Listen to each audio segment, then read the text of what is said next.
নবী করিম সাল্লাল্লাহু আলাইহি সাল্লামকে স্বপ্নে দেখার ব্যাপারে উলামায়ে কেরামের দুইটা ব্যাখ্যা আছে। একটা ব্যাখ্যা হলো হাদিসে আসছে নবী সাল্লাল্লাহু আলাইহি সাল্লাম বলেছেন, কেউ যদি আমাকে স্বপ্নে দেখে তাহলে সে সঠিক দেখেছে, কারণ শয়তান আমার আকৃতি নকল করতে পারে না। এই হাদিসের একটা ব্যাখ্যা হলো, অনেক উলামায়ে কেরামের ব্যাখ্যা হলো, সাহাবীরা যারা নবী সাল্লাল্লাহু আলাইহি সাল্লামকে চিনতেন, ওনার চেহারা মুখস্থ ছিল, তারা যদি স্বপ্নে দেখে তাইলে তিনি নবী সাল্লাল্লাহু আলাইহি সাল্লামই, শয়তান তার আকৃতি ধারণ করতে পারে না, এটা তাদের কথা। আমরা যারা নবী সাল্লাল্লাহু আলাইহি সাল্লাম কেমন ছিলেন, তার চেহারা রূপ কেমন ছিল আমরা দেখি নাই, তো আমরা যদি স্বপ্নে দেখি সেটা নবী আলাইহিস সালামের চেহারাও হতে পারে, আবার অন্য কাউকে আমার নবী সাল্লাল্লাহু আলাইহি সাল্লাম মনে হতে পারে, সেইটাও হওয়ার সম্ভাবনা আছে। এটা এক শ্রেণীর উলামাদের মত। আর অন্য অনেক উলামাদের মত হলো না, কেউ যদি স্বপ্নে দেখে, কেউ তাকে বলেনি নবী সাল্লাল্লাহু আলাইহি সাল্লাম, অথবা তার মনে হতে নবী সাল্লাল্লাহু আলাইহি সাল্লাম, তাহলে তিনি কিয়ামত পর্যন্ত যেই দেখুক না কেন সে নবী করিম সাল্লাল্লাহু আলাইহি সাল্লামকেই স্বপ্নে দেখেছে, এবং এটি সন্দেহাতীত ভাবে তার জন্য একটা শুভ সংবাদ যে তিনি নবী সাল্লাল্লাহু আলাইহি সাল্লামকে স্বপ্নে দেখেছেন। যদিও এই স্বপ্নে দেখলেই তিনি নিশ্চিত হয়ে যাবেন তাহলে আমি সাহাবী হয়ে গেলাম, আমি জান্নাতে চলে গেলাম, এরকমটি মনে করার কোনো সুযোগ নাই। নেক আমল আমাদেরকে অব্যাহত রাখতে হবে। বাকি কারোর স্বপ্ন কেউ দেখার পর যদি সন্দেহ করে অন্য কেউ, না তুমি দেখো নাই বা নবীকে দেখো না অন্য কাউকে দেখছো, তাহলে তার এর কারণে ঈমানের ক্ষতি হবে না। আমার খালাতো বোন, মামাতো বোন এবং ফুফাতো বোনের সাথে দেখা দেওয়া জায়েজ হবে কিনা জানালে উপকৃত হব। জটিল প্রশ্ন ভাই। জটিল কেন বললাম? খালাতো বোন, মামাতো বোন, ফুফাতো বোন, এদের সবার সাথে পর্দা করতে হবে, অথচ এদের সাথে পর্দা করাটা আমাদের সমাজের সবচেয়ে কঠিন কাজ, ঠিক না বলেন? ভাবির সাথে পর্দা করা সহজ না কঠিন? অথচ ভাবির সাথে পর্দা করা লাগবে কি লাগবে না?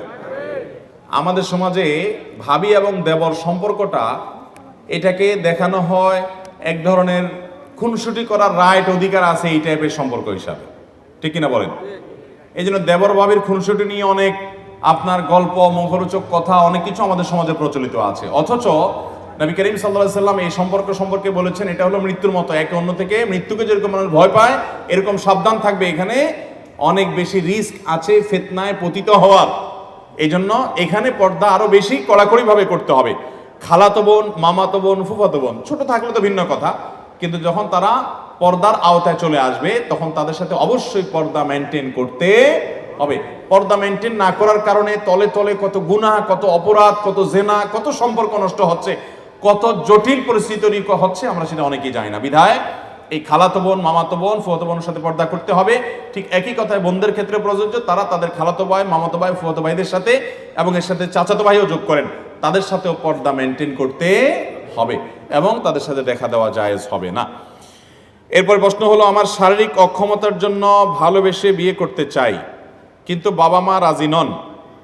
তারা যার সাথে বিয়ে করাতে চায় তাদের আমি ভরসা করতে পারছি না, আমি কি বাবা মার অমতে বিয়ে করতে পারবো? সম্ভবত ভাই শারীরিকভাবে কোনো হয়তো তিনি বিকলাঙ্গ বা কোনো প্রকার মাজুর বা কোনো সমস্যা আছে, এই জন্য হয়তো তিনি সেরকম চিন্তা করছেন। যদি এরকম হয় তাহলে সেক্ষেত্রে বাবা মাকে আপনি বুঝিয়ে আপনার কথার পক্ষে আনার চেষ্টা করবেন।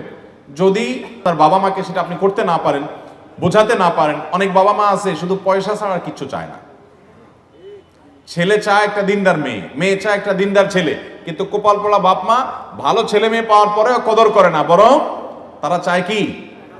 টাকা পয়সা।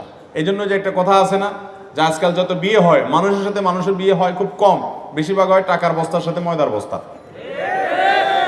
এক পক্ষ ময়দার বস্তা, আরেক পক্ষ টাকার বস্তা। আল্লাহ তাআলা আমাদের মানুষের সাথে মানুষের বিয়ে করার তৌফিক দান করুন।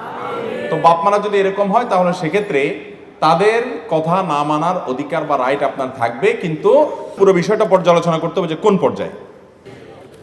এরপরে প্রশ্ন হলো, আমাকে প্রতিদিন ট্রেনে আমার দায়িত্ব পালন করতে হয়, যার কারণে আমাকে বিভিন্ন গন্তব্যে যেতে হয়, কখনো 300 মাইল বা কখনো 70 মাইল, 100 মাইল, 50 মাইল, সময়ের হিসাবে 2 দিন বা 3 দিন, কখনো 10-12 ঘন্টা। আমার ডিউটিকালীন অবস্থায় নামাজগুলো কি কসর হবে, আদায় করব নাকি পুরো নামাজ আদায় করব?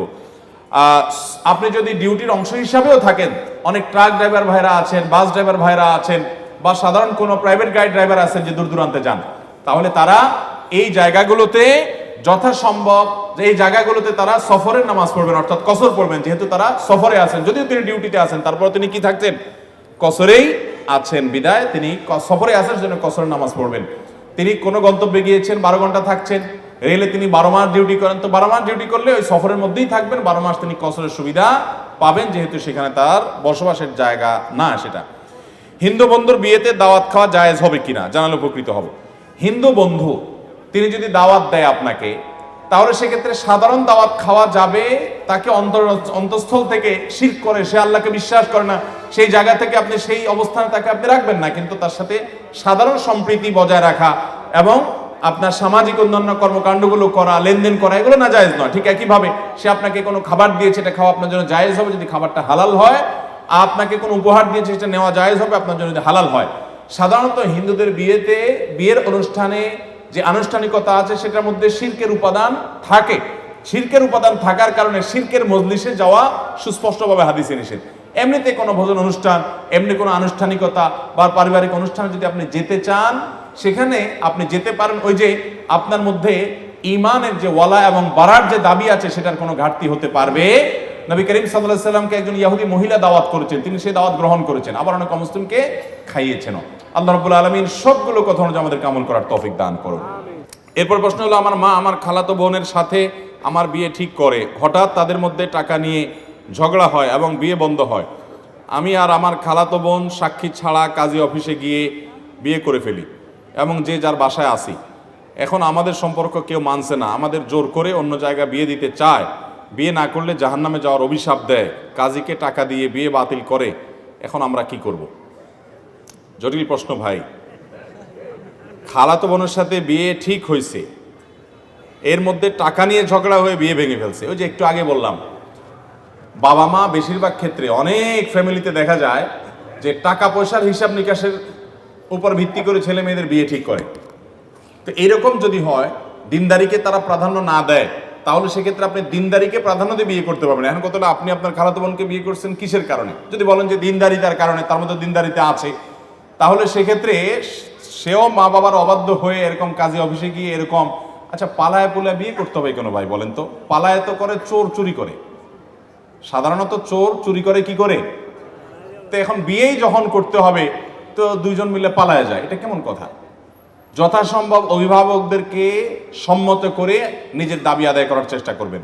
হ্যাঁ, এক্সেপশন হতে পারে যে অভিভাবকরা আমাকে যে পথে যেতে বলছেন সেখানে গেলে আমি আল্লাহর বিধান লঙ্ঘন করতে হবে, হারামে লিপ্ত হতে হবে, আমার ঈমান আমল নষ্ট হয়ে যাবে, তখন আপনি বিকল্প পথে যেতে পারেন। এই জন্য ইন্ডিভিজুয়াল এই সমস্ত কেসগুলো কোনো দক্ষ আলেমের সাথে দেখা করে বিস্তারিত বলে তারপরে পরামর্শ নেবেন। আমরা মৌলিক শুধুমাত্র নীতিমালা বললাম।